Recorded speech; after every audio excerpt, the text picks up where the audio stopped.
So for children who have been affected by sexual trauma, is this going to be with them for life, in your experience? No. I think, and I would always say to parents that we all have the ability to heal from whatever happens to us with any kind of trauma, if we have the right support and scaffolding around us. So I think it's really important to send that message of hope, that this does not need to define you or your child. And there's support out there, there's people who work with this stuff every day that can help. And so what I say is, your child's 8 now, and they're going to go on and do this, and if they get the help that they need now, then there's nothing to say that they can't move on and achieve in life to their full potential as they would have should this not have happened. And it can be just like a little blip, a little dark spot on something, on their life, which is a much greater, fuller, more positive experience in that little black dot.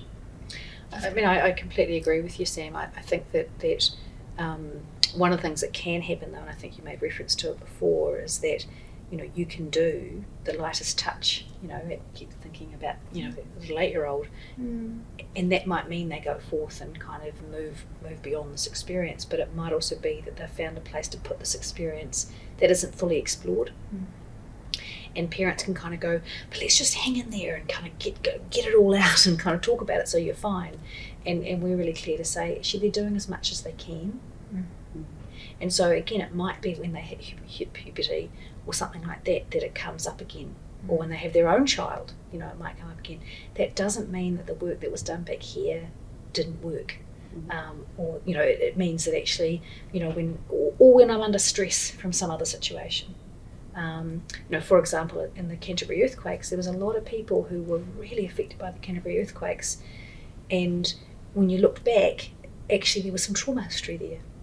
And that doesn't mean they were necessarily walking around raw prior to the earthquake, but when you put another big stressor on, then the resources that might have been used to kind of resource them around this earlier trauma might have been stripped away because they were having to deal with this new thing.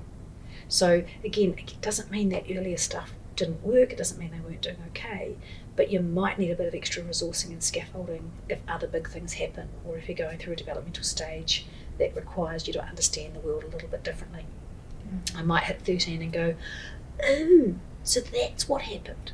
Whereas at sort of 7 or 8 I might have thought, oh, that's a bit gross. Whereas at 13 I get the idea that it was actually sexual and that was what was happening. And I think that coming back to that fulfilling their potential, it is something that's happened to them.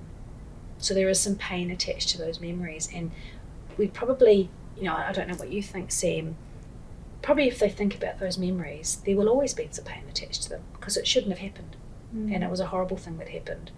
But I suppose what therapy does and what life does alongside that is to go, actually it's a manageable pain, it's an understandable pain, it's a pain that might mean I need a hug, or I need to take a moment and have a cup of tea, or I might need to just take a moment, just take care of myself a little bit, because it was a serious thing that happened, and just like a bit of a sprained ankle, that if it tweaks, I might go, oh, I just need to rest there for a bit.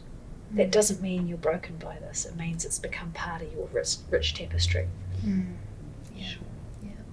I think that idea of or certainly in the work that we do, is trying to reduce the level of disturbance associated with the trauma, because with the impacts that we're working with, it's really making life hard to do. But if we can reduce those impacts to a level where somebody can go out and go to school or go to work or have friends, be able to learn, be able to explore, be curious, all of those things that might have been diminished with the impacts of sexual harm, then they can go about and do life. So we've reduced the level of disturbance at that point of time in their life. So it's almost like you've freed up resources, haven't you? Because I think we talked about last time about the brain when it's in survival mode, it's really resource greedy, and it says, literally, let's not think about learning, let's not think about growing, let's think about survival. Mm. And so when you can free up those resources, as Sam's talking about, then energy can get put into those other things, the tasks of being a kid. And often what we see when those resources are freed up or that disturbance level has decreased is space for grief and sadness, and that's not something I guess that it's not trauma processing, it's something else, it's a process in and of itself, but making space for that grief or that sadness that happened to me is a really important thing to think about too.